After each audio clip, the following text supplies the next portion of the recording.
Hi friends, welcome to my car, and today I want to talk about skillful driving in a couple of different ways.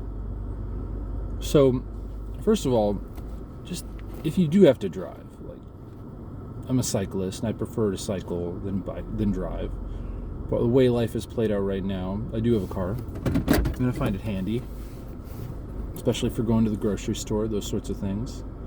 Maybe in the future I'll let it slide and find its way out of my life, and I'll just commute everywhere like I used to when I was younger. But for now, I've got a car, like I say. And for most of us, we're going to do a lot of driving in our lifetime. I bet it's a year or two. I bet it's years of our life that we spend driving, typically, for most people. And it's a huge amount of time. And one way to think about skillful driving is just the fact that we become so skillful at driving. If you spend as much time pursuing like an artistic skill or learning how to play an instrument as you did driving, you would probably become a master at it. And you'd at least spend as much time meditating as you do driving. That's one thing I like to think about when it comes to driving, is how it reveals the nature of acquiring skills in general. Think about how difficult it was to drive initially, how you had to spend a lot of energy making sure that you were looking at the mirrors appropriately, or that your gaze was far enough ahead to anticipate what other drivers might do.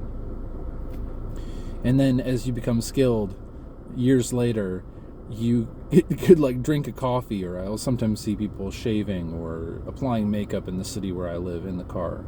Obviously, that seems kind of foolish to me because you're splitting your attention and you should be present while you're driving.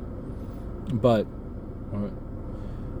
we do have that skill. We become highly skilled at it. So it's one way in which I meant to talk about skillful driving. But the other more important way is when you reflect on the amount of time that you're spending driving.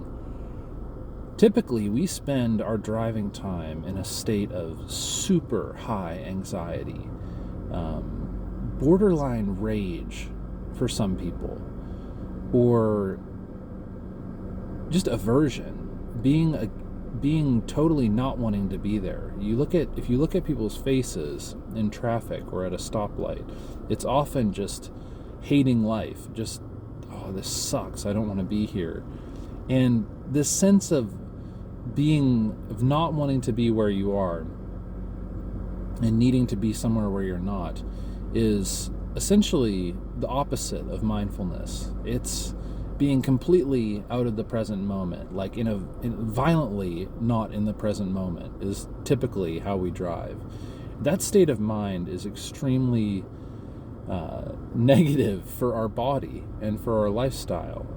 We become so injured by that experience.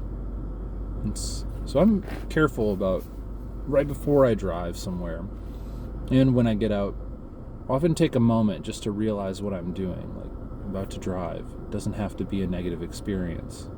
And then when I finish, I'm about to exit my vehicle and enter the next phase of the day. It's a liminal, taking a moment for just a little in between the driving experience and the other experience you're about to have, and that can really benefit you, because you don't have to, if you are a bit stressed from driving, you don't have to carry that into the next thing you do.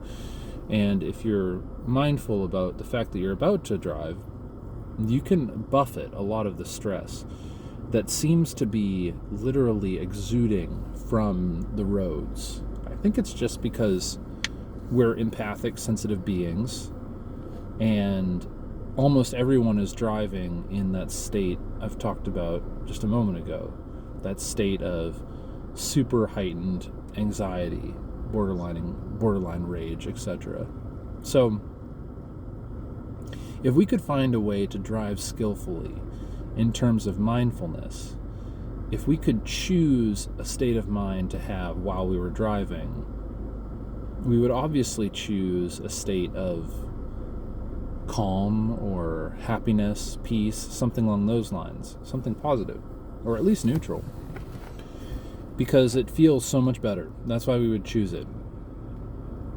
And if we were able to make that decision, if we were able to choose our mind state, if we practice mindfulness while driving, if we drive skillfully, and we choose one of these positive states, then those years that we spend driving will be spent in a much, much more meaningful way. And that's what I wanted to talk to you about today, and to challenge you and myself to commit to, or to give a shot. So I hope you're doing well, and I'll see you on the next one.